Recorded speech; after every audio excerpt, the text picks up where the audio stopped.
orders tonight after you hear this incredible conversation. I'm so excited to be able to introduce Professor Michael Sandell. I have been following his work for some time. His book, Justice, What's the Right Thing to Do, was something that really affected me. I can't get into Harvard, but I know that the very first free course at Harvard was Professor Sandell's course on justice.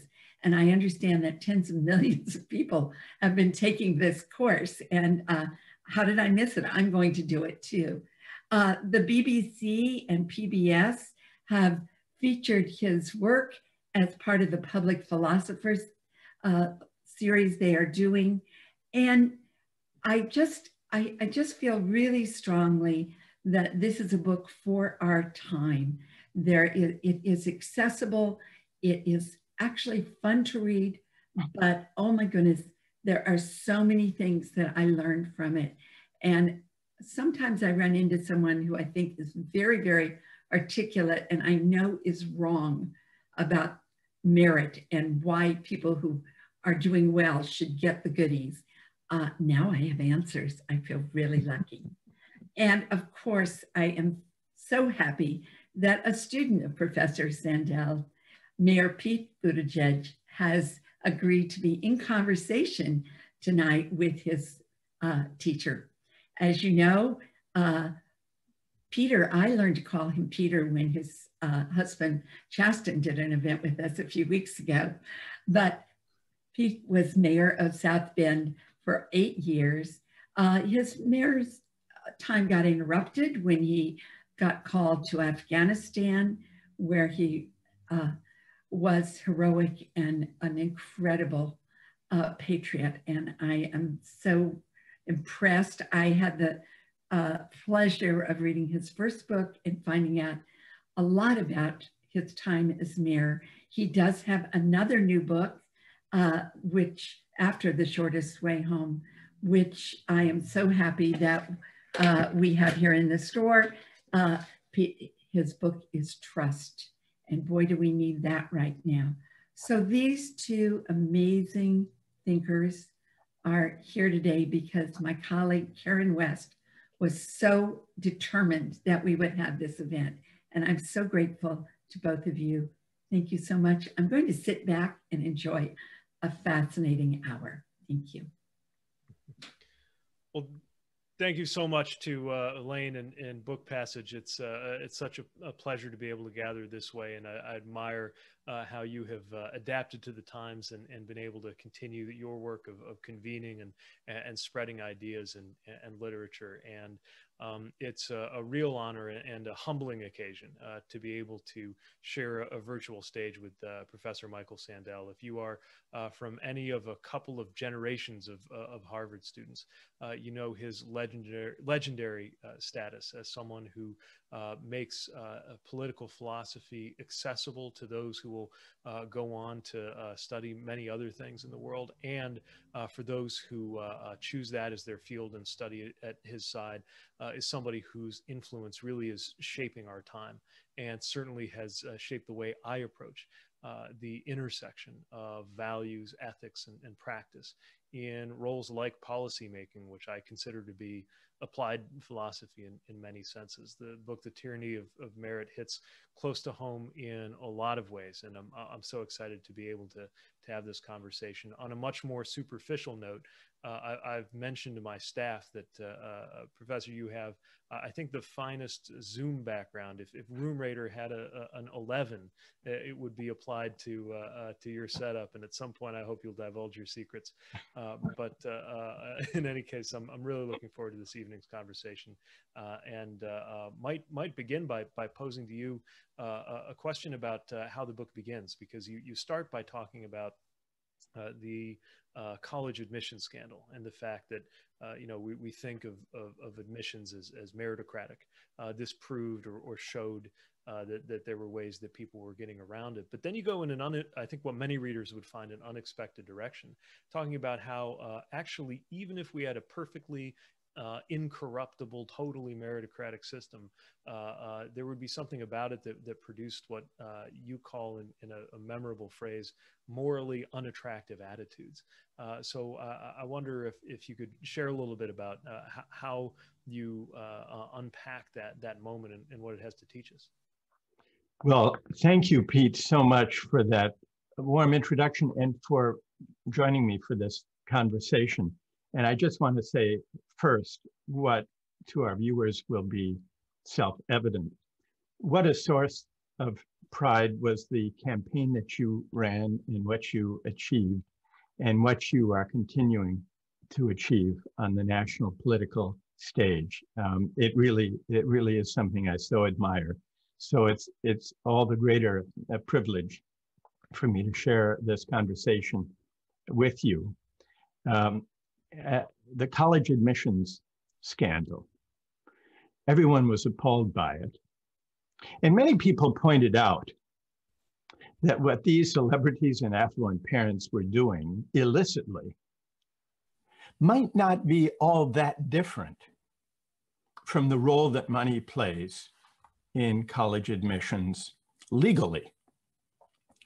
But there was a further question that this scandal raised, seems to me, which is, why has college admission become such a frenzied object of aspiration in our society? Why is that such that parents would commit an elaborate fraud and spend enormous amounts of money to get their kids in? What exactly is at stake? And so I think that this was a revealing scandal about the society we've become. And it's not an attractive picture. But what's interesting about it, Pete, it seems to me, is that in many ways, the frenzied drive to get kids into selective colleges and universities, it reflects the intense meritocratic competition that governs the allocation of income and wealth and opportunity and respect in our society. And maybe that should give us reason to step back and say, is that a good thing? And what the book tries to suggest is, it's not a good thing. The divide between winners and losers has been deepening in recent decades. It's poisoned our politics. It's pulled us apart. And somehow those who've landed on top have come to believe that their success is their own doing, the measure of their merit, and that those who struggle, those who've been left behind, must deserve their fate as well. And this begins the account of the dark side of meritocracy, Pete. Well, I think that's such a apt jumping off point, because this has a lot of implications for also for trust and for the political quandary that we're in. And I want to come to that in a moment. I'll say this also hits close to home for me, and perhaps partly because I'm a product of that meritocratic set of expectations that exists around people in particular in my generation, and even more the generation of students that I'm teaching at Notre Dame and getting to know. By one account, I grew up with a lot of advantages or privileges. Was not wealthy or politically connected, but a stable and emotionally supportive home, a chance to go to a good Catholic high school here in South Bend, and a lot of other advantages that many don't have. But also it was by getting a good score on the SAT and working hard and doing my homework that I managed to get into Harvard, not even supplemented by athletic ability, far from it. But with that came a chance to get the benefits that delivered, a chance at really lucrative and desirable careers. And even though I didn't wind up going down the most lucrative path, a lot of other advantages that came with a chance to serve in public service at a high level. And one of the things I can't shake as I read the pages of your book is the memory of a good friend who's still a good friend, who I grew up with here in South Bend. And on paper, we started out in the same place. He, like me, was the son of faculty members, lived in the same neighborhood, went to the same summer camps. He also had intellectual disabilities, which mean that he will probably not live on his own and won't have the ability to attend the kinds of universities that I did or have the kinds of jobs that I do. And the thing I can't shake is the awareness that on moral grounds, in terms of how true he is to his friends or how kind he is or how true he is to his faith or his ethics, he is my better or my equal in every one of those. But none of those are what counts in the system of rewards that we have set up. And so I wonder if you could unpack a little bit what's wrong with a system that tells me that rewards me differently on things that have nothing to do with moral weight. And what, if anything, can we do to fix it, knowing that, of course, there's something very important about trying to match people's abilities to the positions and the jobs that we fit them to. And yet, as you say, if that's all there is to the equation, it takes us to a morally unattractive place. Right. Well, it's a great question. And the story of your friend dramatizes this difference. To begin with merit, it's hard to argue that merit has become a tyrant, because merit in many ways is an attractive ideal. In fact, a lot of us grow up aspiring to cultivate and display merit and to strive to achieve. And merit certainly has its claims. If I need surgery or if a loved one does, I want a well-qualified surgeon to perform it. So it's a puzzle in a way how merit has turned so toxic. But here's how I think it happened, Pete, and you'll tell me whether you agree with this or disagree. In recent decades, as inequality has deepened, mainstream political parties and politicians of both parties have responded to that inequality, not directly, but indirectly, by saying, if you want to compete and win in the global economy, go to college. Get a college degree, because what you can earn will depend on what you can learn. We heard this slogan a lot. Right. And we heard a related slogan. I call it the rhetoric of rising. What we want to do is create a society in America where everyone can rise as far as their efforts and talents will take them. You can make it if you try. We heard this from politicians, Democrats and Republicans, but especially Democrats. It began with Ronald Reagan, this rhetoric of rising, but it was taken on by Bill Clinton and Barack Obama and Hillary Clinton in 2016. You can make it if you try, the rhetoric of rising. What they missed, I think, was this: individual upward mobility through college education. That can help some people escape wage stagnation and job losses. But it's no solution for most people. We easily forget that most Americans don't have a four-year university degree. Nearly 2/3 don't.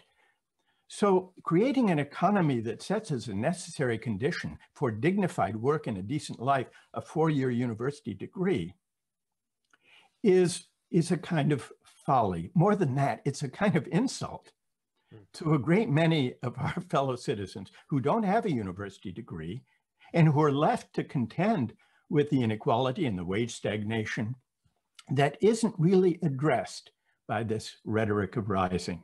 And so by 2016, I think the rhetoric of rising had lost its capacity to inspire, and we got the populist backlash against elites because this anger and resentment and sense of grievance had been building. Democrats and Republicans alike had missed it, hadn't really spoken to it for the most part. And so we get the backlash in 2016, an angry politics of grievance that's entangled with a lot of ugly other stuff. But the underlying grievance is actually legitimate. And so that's the story of how this unfolded politically. Do you think that's on the right track, Pete, or how do you view this? Yeah, I think there's something very, very convincing about that. I think about it in terms of our own community. So even though South Bend's famous for Notre Dame, and I remember when you visited and were first expounding some of these thoughts, lecturing at Notre Dame a couple of years ago, and I shared with you a little bit about our city, which is a city where maybe 1 in 4 have actually attended college. And a city that grew up around the auto industry. And one of the reasons why my party's frequent refrain of job training as the answer to everything, and don't get me wrong, job retraining is important, but Right. one of the reasons it could feel a little bit bloodless, I think, to a lot of voters is that they were worried about something a little bit different. In other words, when you lose your traditional career, yes, there's a threat to your income, but replacing the income might actually be the easier part of the equation for many of these lines of work. What was harder to replace and can't be replaced by telling somebody who had been a machinist that from now on they're going to be a nurse, even if that's a choice-worthy profession with comparable training leading to comparable income, is that that's not how they see themselves. And of course, work entailed so much more, having to do with status, and both a reduction in the status assigned to those perhaps less meritocratically credentialed jobs, and the growing inequality between those in those jobs and those in other jobs with professional degrees perhaps attached to them, clearly created a sense of disorientation in terms of one's relationship with their community, or even their standing perhaps in their family, that couldn't be answered even if our fancy training program told them how to get a roughly equivalent paycheck based on a roughly equivalent education. One of the things I've been thinking about, and that I would put to you to see if you feel that your account of meritocracy and its political implications maybe helps to explain this, is that there was a time in the U.S. where you had the choice of 2 political parties, one of which, and I'm thinking about the 1950s or certainly the 1920s, one of those parties, then it was the Republican Party, was more socially progressive, more racially progressive as a general rule, and I think more likely to be interested in a lot of those kind of issues, but also very identified with the cities, very identified with those who are already better off, more educated, and often more well-to-do. And then he had this other party, then the Democratic Party, which was authentically more likely to be party of the working person, the farmer, the laborer, yet also home to most of the worst racist and nativist elements in US politics. And one of the things I think about now is I very much do not want to live in a country or in a world where those are your 2 political options. Right. And yet that drift, certainly culturally, is something that we saw as the 2 parties almost exchanged positions in some ways. I wonder whether you think that account is valid or would challenge or adjust it, but also whether that relates to this phenomenon you're talking about, and whether that helps to explain why we are where we are. I think it does, and I think it's a very important point you make, Pete, about the 2 parties swapping roles, especially vis-a-vis blue-collar workers, who traditionally were one of the primary constituencies of the Democratic Party. By the 2000s, and certainly by 2016, the Democratic Party was more attuned to the values, the attitudes, and the interests of the professional classes, the meritocratic elites, the well-credentialed, the college-educated elites, than they were to the blue-collar workers who were their traditional constituency. And what's interesting is that this same shift occurred for center-left parties in other places. It happened to the Labour Party in Britain, and it happened to the Socialist Party in France. So that now by 2016 and by 2020, one of the deepest divides in politics is education. Trump famously said after one of his primary victories, "I love the poorly educated." It's no wonder, because he was doing very well among men without a four-year college education. Hillary Clinton did very well among voters who had four-year college degrees or advanced degrees. The same pattern was seen in Brexit. Those who voted to remain were disproportionately from well-educated communities, and those who voted to leave, disproportionately those without university degrees. So there has been a shift. And I think this has partly to do with the embrace by the Democratic Party of a kind of market-friendly approach to deregulation of finance, which occurred in the late 90s with a Democratic president, together with Republicans in Congress, the decision not to regulate derivatives. And then when the financial crisis came in 2008, a bailout that did not really hold those responsible to account, did little for those homeowners who lost their homes. And I think unaddressed anger over the bailout, the sense of injustice, fueled a sense of outrage and resentment against mainstream Democrats and Republicans on the left and on the right. On the left, it fueled the Occupy movement and then Bernie Sanders' candidacy in 2016. On the right, it fueled the Tea Party movement and ultimately Trump. So I think that the Democratic Party, that you'll tell me whether you agree, and I'm keen to hear what you think about this, Pete.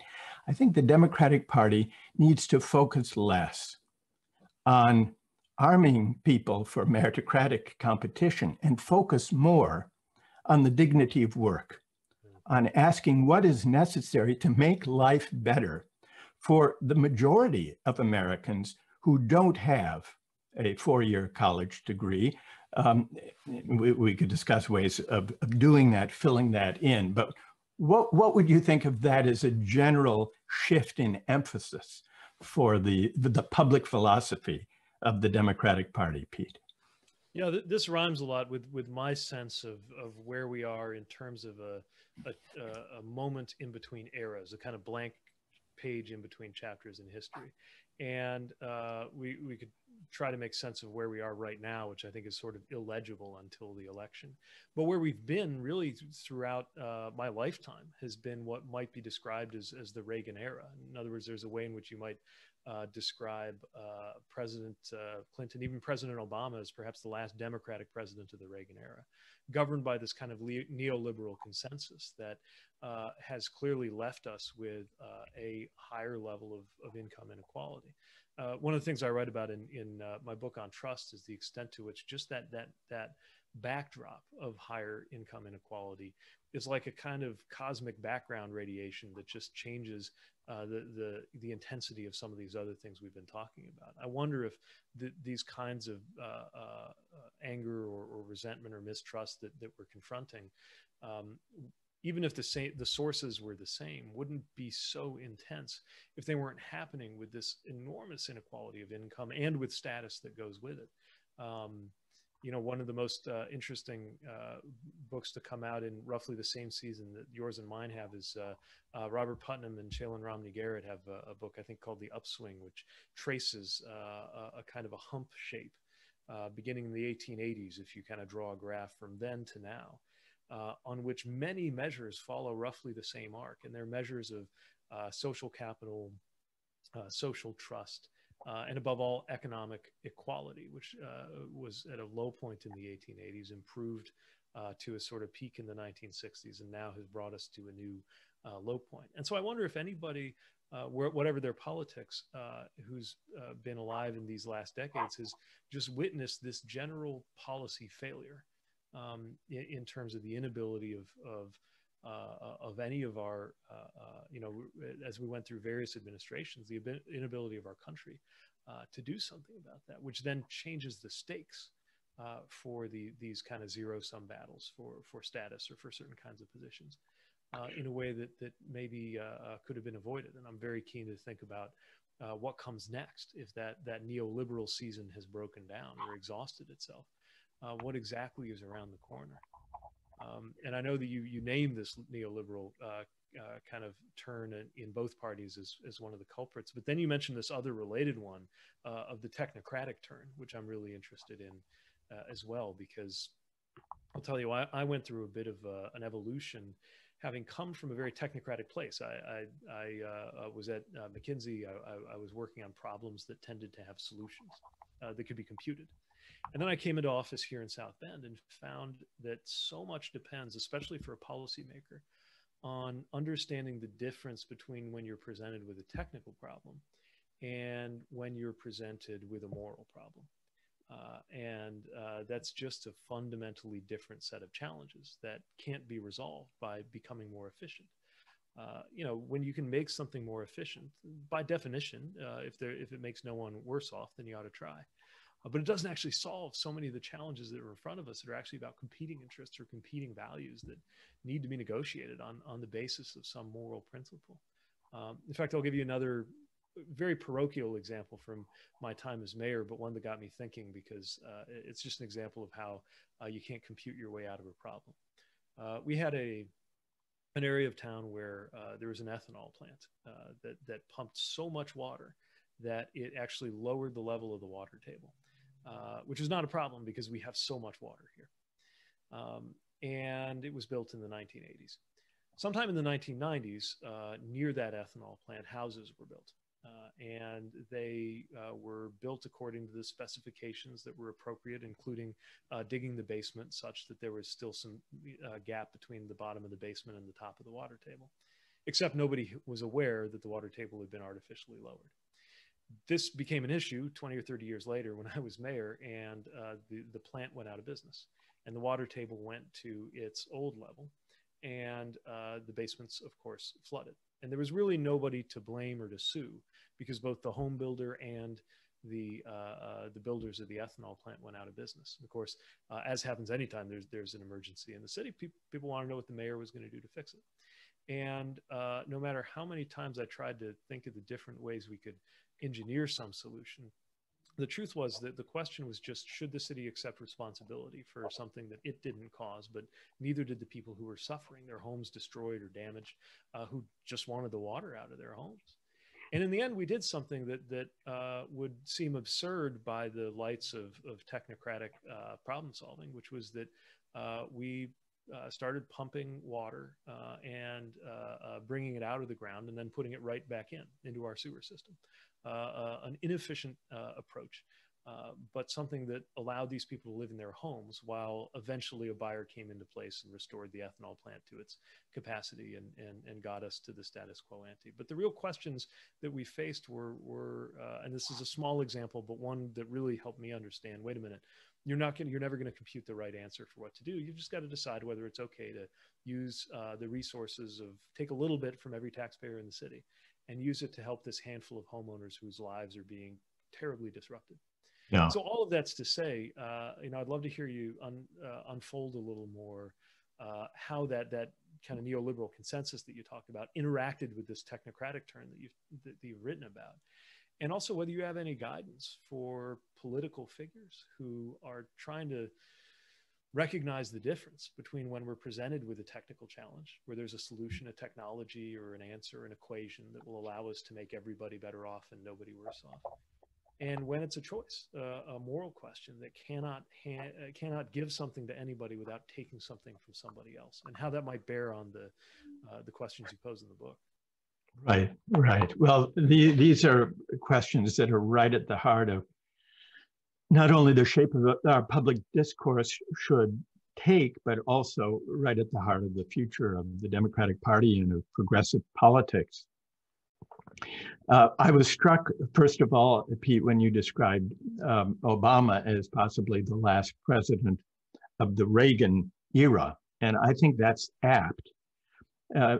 So first, before we get to the technocratic impulse in the Democratic Party during recent decades, the neoliberal or market-driven, market-focused emphasis of the Democratic Party over the past 4 decades.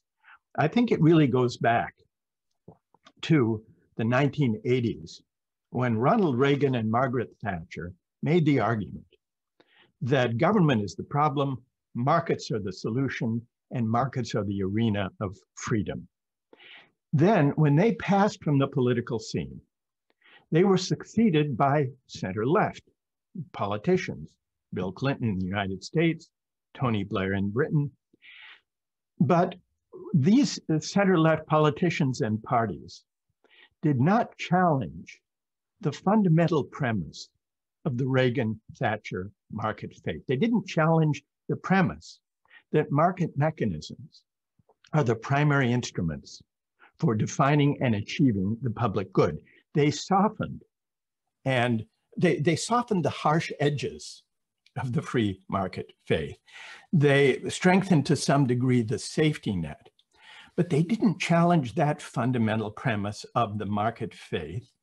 And it hasn't really been challenged directly by the major parties, which is to say the Democratic Party, since. Instead, we had a kind of working out of a certain market-driven or neoliberal version of globalization, which included the deregulation of finance during the late 90s. And then in terms of inspiration, to provide the moral dimension, was added the rhetoric of rising, the idea that, well, you too can rise from this condition of inequality and stagnant wages if you will go out and get a college degree. This went along with the technocratic orientation to politics. The idea was that to use market mechanisms to create efficiencies that could then be used to help everybody. And this too was the rationale for embracing the financialization of the economies, the growing role of finance. The idea was, well, this will create greater GDP, which we can use to compensate the losers. Same argument was made for free trade agreements and so on. Problem was, the losers were never compensated properly. And in the course of embracing these policies, the capture of democratic institutions became a greater and greater problem. And the role of money in politics became all the more pervasive. So the compensation of the losers never happened. But in some ways, even worse, the rationale, the moral justification represented by the rhetoric of rising, the meritocratic promise. If the playing field is level and we'll try to make it more level, then those who rise will deserve their winnings. The winners will deserve their winnings. That idea made the inequality all the more galling, even humiliating to those who suffered. Because what it said was, in effect, if you're not doing well, if you haven't risen, it's your fault. It's not the system, it's your fault. So I think that center-left politicians, and this was true outside the US as well, missed the insult implicit in the meritocratic offer they were making about individual upward mobility being the solution to inequality. And the technocratic orientation was a part of this. Of course, we want, in a certain sense, we want to be governed by those who are best at governing. But we confused merit or virtue in governing with technocratic expertise. Technocratic expertise, as you were just pointing out, Pete, is about making markets or making government more efficient. Whereas true merit in governing is partly a moral and civic enterprise. It requires practical judgment about the here and now, about how to realize the common good in the here and now. It requires a sense of identification with people from all walks of life. And it requires the ability to deliberate well about the common good. That's a normative question. common good is contestable. So people who are good at governing are not people necessarily with a high level of technocratic expertise. They're people who can engage in civic dialogue and argument and persuasion with their fellow citizens and can hear where they are coming from. And so I think that the technocratic, meritocratic hubris went along with a kind of technocratic hubris. We saw one fateful instance of it in the 60s when the best and the brightest, in David Halberstam's phrase, brought us the Vietnam War. And I think we saw a similar kind of meritocratic and technocratic folly deliver us the economy that unfolded leading up to the financial crisis and in its aftermath, which, unlike the economy of the decades following the Second World War, essentially rewarded those on top, the top 20%, and left those in the middle and below with stagnant wages. So I think the Democratic Party, quite apart from overcoming the market faith that it never really challenged in the aftermath of the Reagan years, also needs to rethink its orientation to governing. It had a tin ear. It was tone deaf to the mounting discontent, sense of disempowerment, anger and frustrations that the neoliberal globalization, the deregulation of finance, and the technocratic hubris together had created for a great many working people who felt not only were they being left behind economically, but who felt the work they did no longer received the social recognition and esteem, the honor and the dignity that it once did. And so I think people argue about, is the populist backlash about being left behind economically, or is it a cultural complaint? But I think that the economy and the culture go together, because work is not only about making a living, it's also about winning social recognition for the contribution one makes. And I think people felt those contributions had been disparaged by the market measure of merit, but also by the hubris, the meritocratic hubris of the successful and the professional credential classes who were looking down on those who struggled. And I think that the meritocratic picture invited them to look down. And I think that's part of the dark side that meritocracy has added to this misplaced market faith and the misplaced faith in technocratic expertise. Is that too harsh, Pete? You know, I think it's a convincing account, and it helps us transcend a problem. You know, one thing I really appreciate about your commentary is it comes from a place of understanding or sympathy about how somebody could arrive as a follower of these populist movements. And often when you take that posture, you're susceptible to a criticism that you might be excusing the racism or the xenophobia that's part of it. Right. I think a part of what you're helping to explain is how some of those uglier things that it's intertwined with find fertile ground in this kind of bed of resentment. The question that's turning over in my mind as you as you share that is, to what extent is status zero sum? So, you know, I suppose by definition, wealth is, although it's also the case that there's a lot of it to go around if there were a more fair distribution. Status, it's a little less clear to me, right? This is also very important, the standing that we have. And in many ways, part of, I think, what I understand you to be saying is that, you know, the economic accounts haven't fully accounted for how much status has mattered too. And I have a thought on that I'll offer and maybe bounce off of you.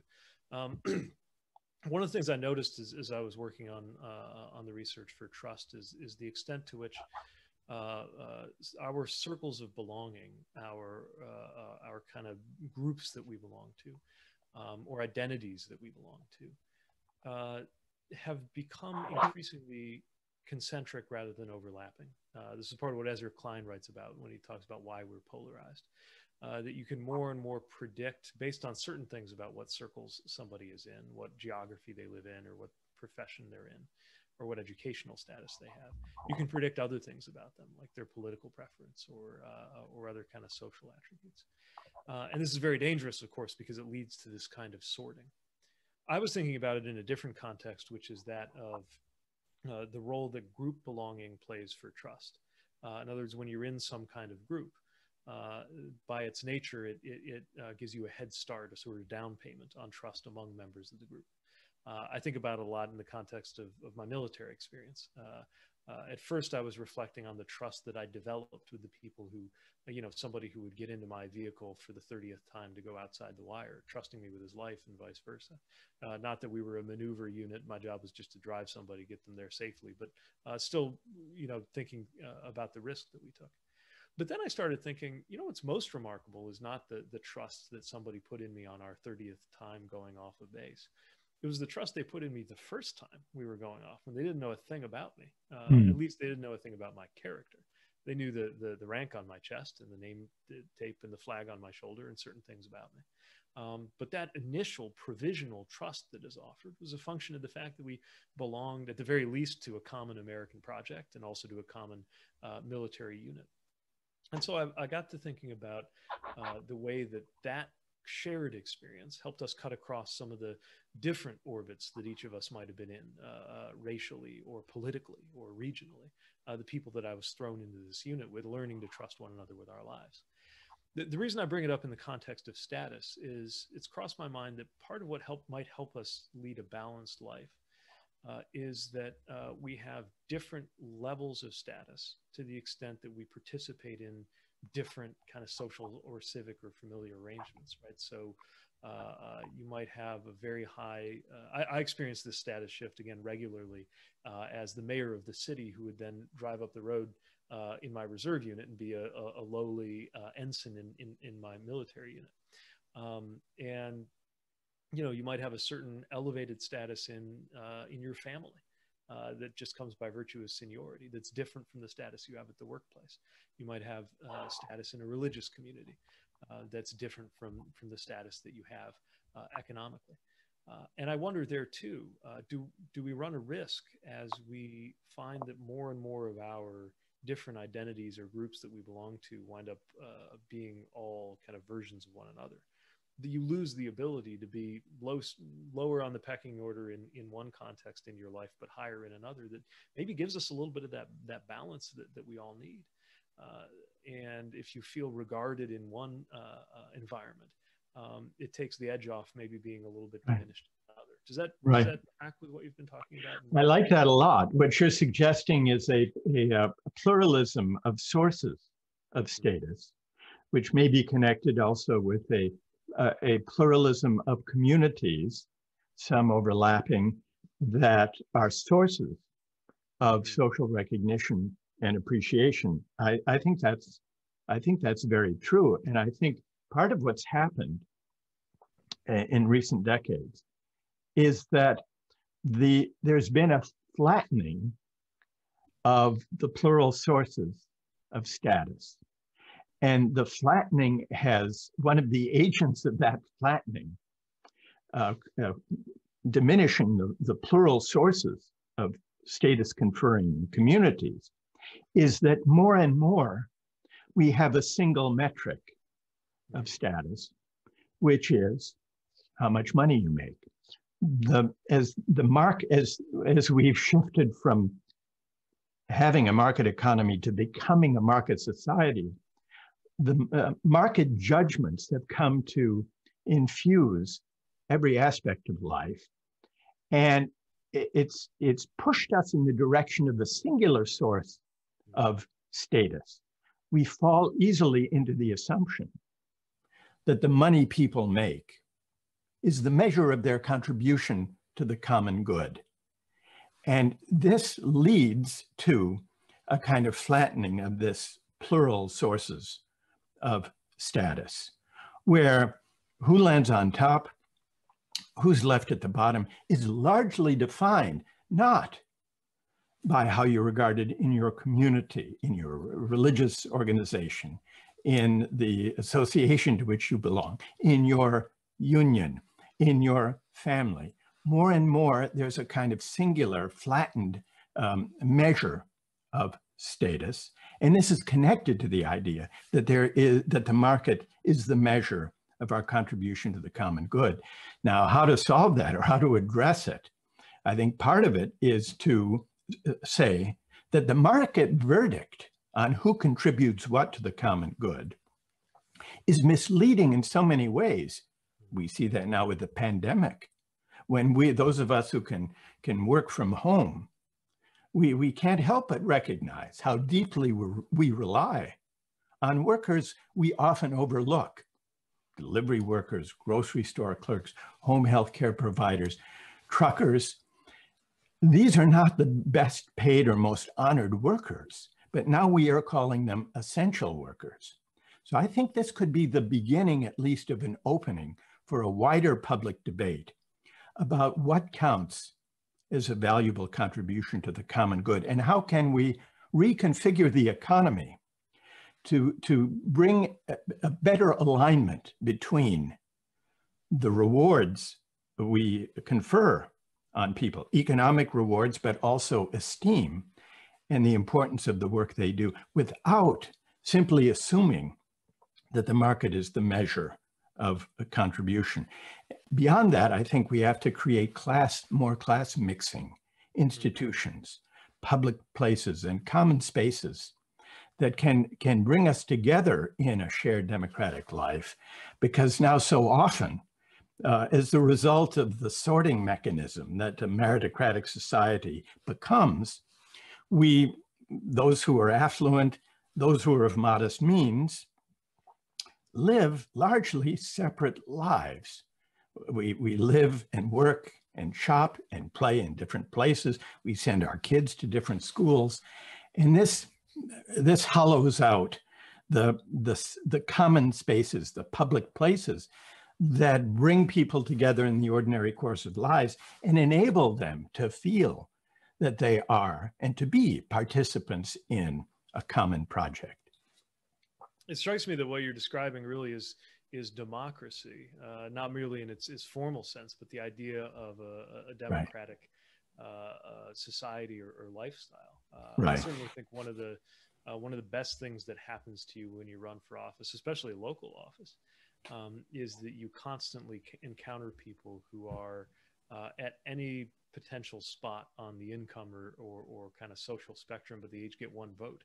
And you're compelled by the workings of the incentives of democracy. Hopefully you feel motivated to begin with to think this way, but you're also nudged this way to regard literally anyone who crosses your sight as a voter and as a constituent. And you know that you've got a responsibility to look after them. And that democratizing pressure makes sure you introduce yourself to people who you then, of course, discover to be incredibly compelling, whether that's been validated by some kind of status or not. And it seems that we're veering away from that too. Just the other day, and I hesitate to even bring us into the realm of Twitter in a conversation this rich, but there was a senator who tweeted just the statement, "This is not a democracy," and seemed to be saying that in an approving or militant way, not the way I might say, like, "Gosh, with the Electoral College doing what it's doing, this is not a democracy." He was like, "This is not a democracy." Right. And of course, there's a kind of semantic and I think pedantic argument over reminding everybody that this is not a direct democracy. But I think most of us get that. This isn't Athens. But in a deeper and richer sense, what would it take for us to be? Well, actually, let me begin by asking you, is this a democracy? Is America a democracy? And what would be required for us to feel that sense of democracy in a richer sense than just the mechanisms of our elections? I think we're a highly imperfect democracy, and to make it more of a democracy, we would need to actually create a different kind of social and civic life, because democracy, as you know full well, is not only about voting. Important though voting is, and it's focused as we are on it, at this moment. Democracy is really what happens between the moments when we vote.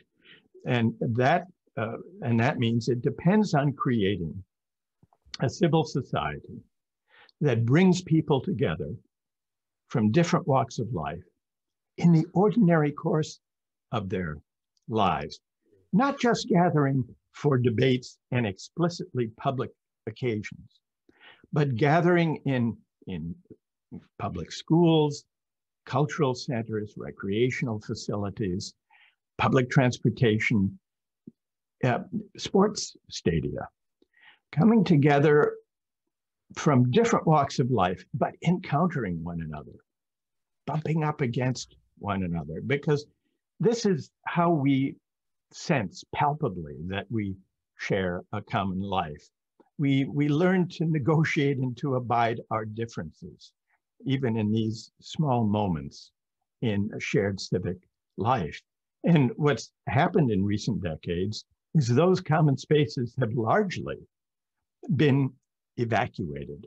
So I think we need to, for democratic renewal, we need to renew the terms of public discourse, which are woefully hollow and empty. And I think we need a morally more robust kind of public discourse than the kind to which we become accustomed. We should overcome our bad habit of outsourcing moral judgments to markets, as if markets were a neutral mechanism that could save us from hard debates about the meaning of the common good and the value of our respective contributions. So we need a morally more robust kind of public discourse, one that embraces rather than shrinks from hard questions of values. And on the ground, we also need to try to rebuild the civic infrastructure of a shared democratic life with class mixing occasions and spaces and venues. And beyond that, we need to reconfigure the economy and debate how to do it, the better to honor the dignity of work rather than focus, going back to the earlier part of our conversation, Pete, rather than focus only on liberating those who can manage to get a college degree from the conditions of inequality and wage stagnation and lost social esteem that have generated the anger that has paved the way to Trump. So this actually makes me glad that I did mention social media, because when you talk about the need to create more spaces in which people across classes or other kind of pre-existing circles of belonging or status can mix. This was thought to be the great promise of technology, certainly the great promise of some of the social media that that emerged actually during the time I was an undergraduate. I think my elder slice of the millennial generation has a unique relationship to these things, because we arrived in college and Facebook, YouTube, smartphones didn't exist. And by the time we finished our education, all of them did.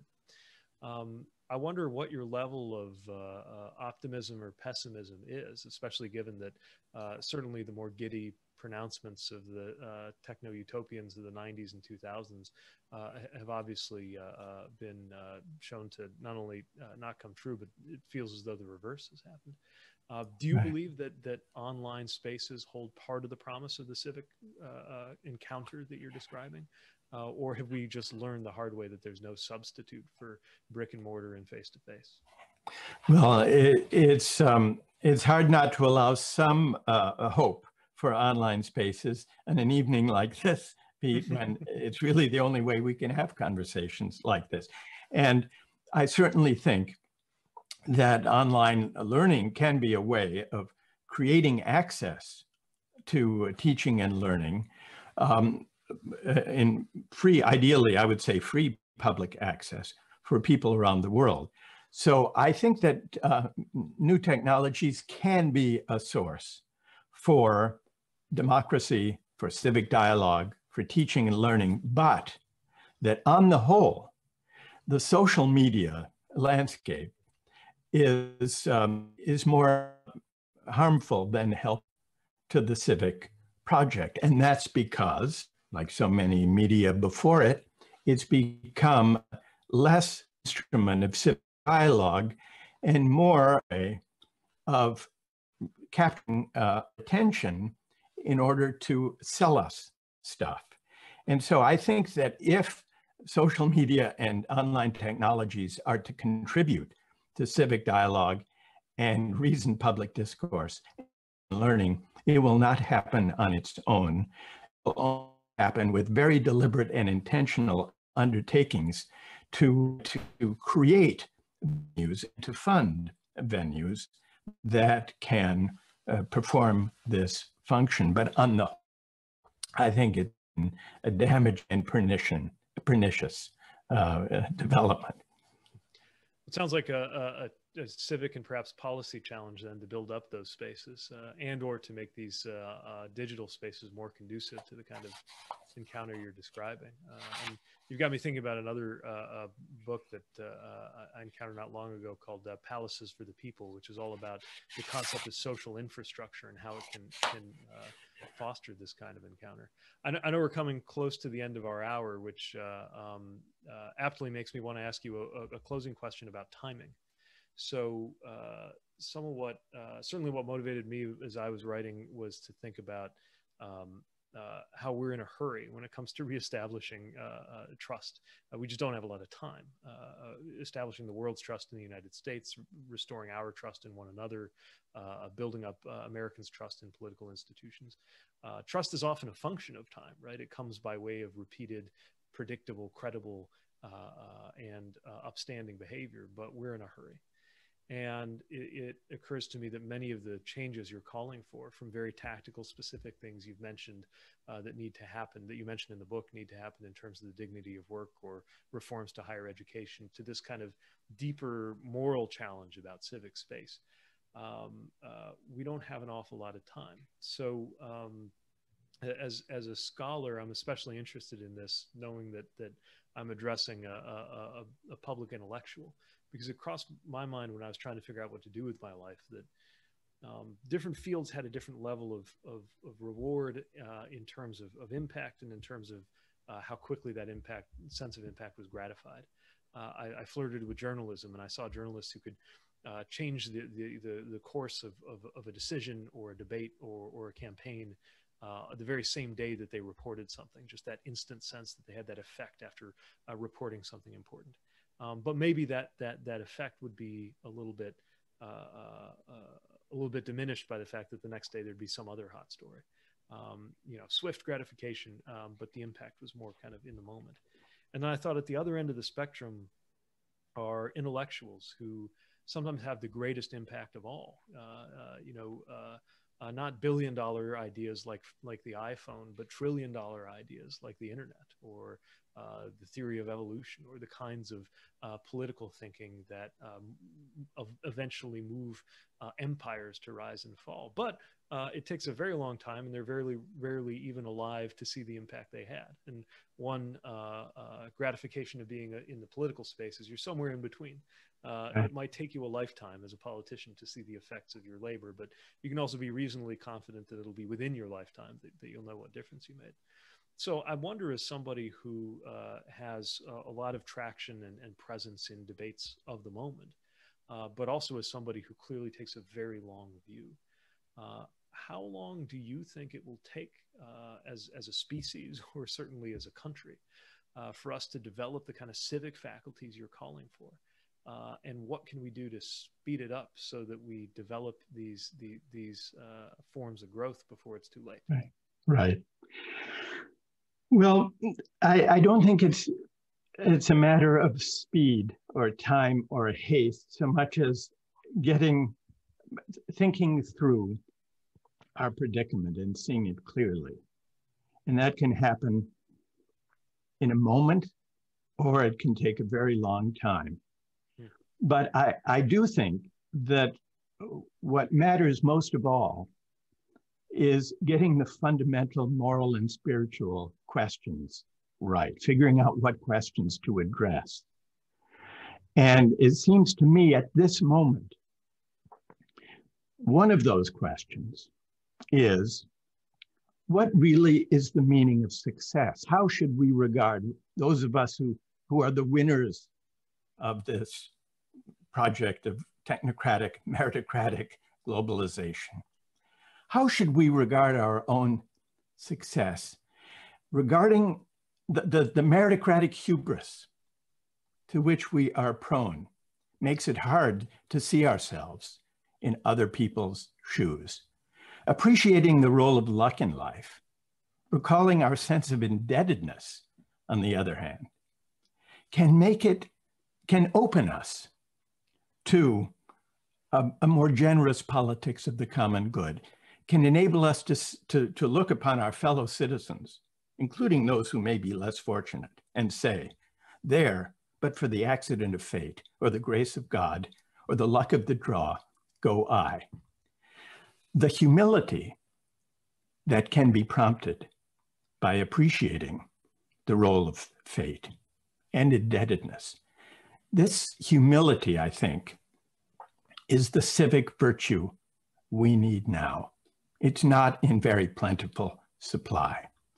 But if we can manage to cultivate it, and I don't know how quickly it could be cultivated, or how long it would take, maybe not so long as we think.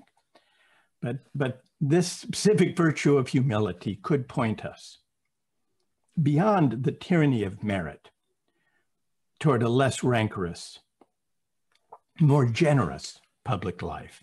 At least that's my hope. And we'll see how it plays out, Pete.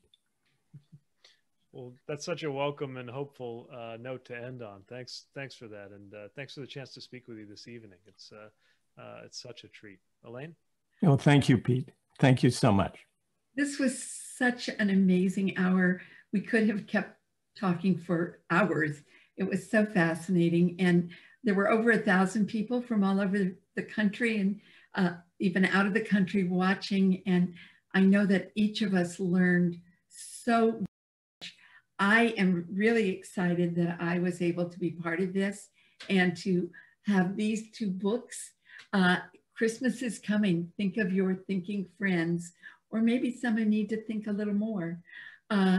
They could have a lot of fun reading these books. The Tyranny of Merit, What's Become of the Common Good.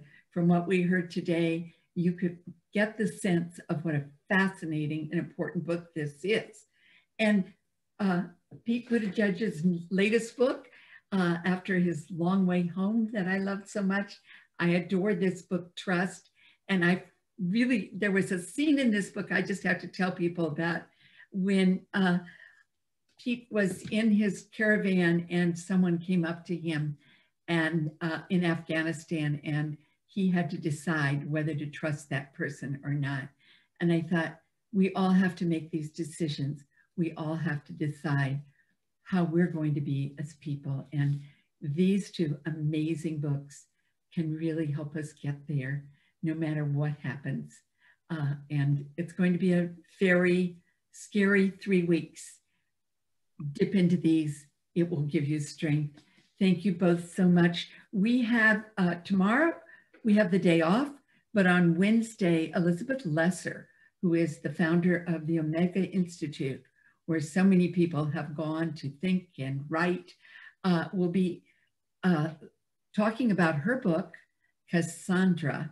What if women told the stories? What if women told the history?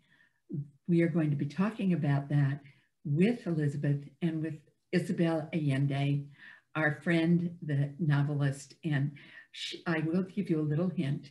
In one of her books, Isabel buried the murder victim in the Omega Institute. So should be rather fun. We have so many things coming up, but just come to bookpassage.com. Right on our website, you can see every kind of event, from Elizabeth Lesser to Ina Garten to Matthew McConaughey.